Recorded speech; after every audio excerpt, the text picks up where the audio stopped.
इंतखाबात के मामले पर साबिक सदर आसिफ अली जरदारी और chairman Pakistan people's party Bilawal Bhutto Zardari के दरमियान मुतजाद बयान पर बात करने के लिए हमने राबता किया है सीनियर तर्जियाकार मुजाहिद बरेलवी साहब से। बहुत शुक्रिया मुजाहिद बरेलवी साहब, क्या कहेंगे आपके आसिफ अली जरदारी के बयान में क्या तजाद नजर आता है? आपको इसके पीछे क्या मामला दिख रहा है? स्टूडेंट के तालिब की हैसियत से मैं पीपल्स पार्टी और नून लीग बल्कि थोड़ी बहुत पाकिस्तानी सियासत को पूरे तारीखी तनाजुर में देखता हूँ, और मेरा हमेशा से ये मौक़िफ़ रहा है कि शरीफ खानदान हो या जरदारी खानदान हो, सियासत में इनके माली मफादात इतने जुड़े हुए हैं कि किसी मसलहत या वक्ती तौर पर तो ऐसा नजर आता है कि इनमें कोई कंट्राडिक्शन है, कोई तजाद है, कोई इख्तलाफ है, लेकिन मजमूई तौर पर ऐसा होता नहीं है।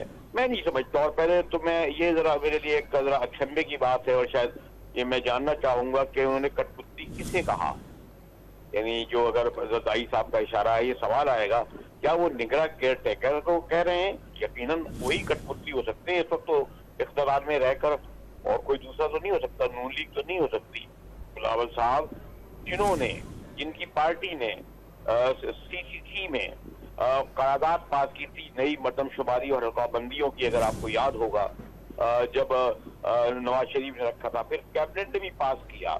उसके बाद इन्हें इल्म था कि इलेक्शन 4 माह में नहीं होंगे, 4 माह में ये पूरी होगी मर्दमशुमारी, और इलेक्शन कमीशन ने भी ये कहा था। और फिर उसके 54 दिन बाद प्रोसेस लगेगा। हर एक को इल्म था कि 6 माह लगेंगे। आखिर ये बयान 2 हफ्ते बाद क्यों आया? अच्छा मुजाहिद बरेलवी साहब, ये भी बताइएगा कि बिलावल के सख्त पैगाम के बाद आसिफ अली जरदारी को नई हल्का बंदियों के हक में बयान देने की जरूरत आखिर क्यों पेश आई? देखिए, बयान तो छोड़िए, वो तो ईद से ईद बजा देने का बयान आपको याद नहीं, और मैं पता नहीं कितने बयान दे रहा था। हम लोग बयान इनके तनाजुर पस मंजर में देखते हैं। ये खुद उनके फैसले थे। मैंने कहा ना, पार्लियामेंट से आपने पास कराया जब इलेक्शन तरमीम 2017, जिसमें आपने इख्तियार चीफ इलेक्शन कमिश्नर को दे दिया सदर के बाद। अब आप सदर से तारीख मांग रहे हैं, या फिर आप सुप्रीम कोर्ट के जाएंगे जिसके खिलाफ ज्वाइंट पार्लियामेंट ने किया। इसीलिए मैं कह रहा हूँ, इस बयान को मैं अहमियत इसलिए नहीं देता कि जो अमली तौर पर ये जो कुछ यहाँ पर सुरंगें खोद कर गए हैं, उसके नताइज अब इन्हें आने वाले दिनों में भुगतने पड़ेंगे, जैसा कि इस वक्त हो रहा है।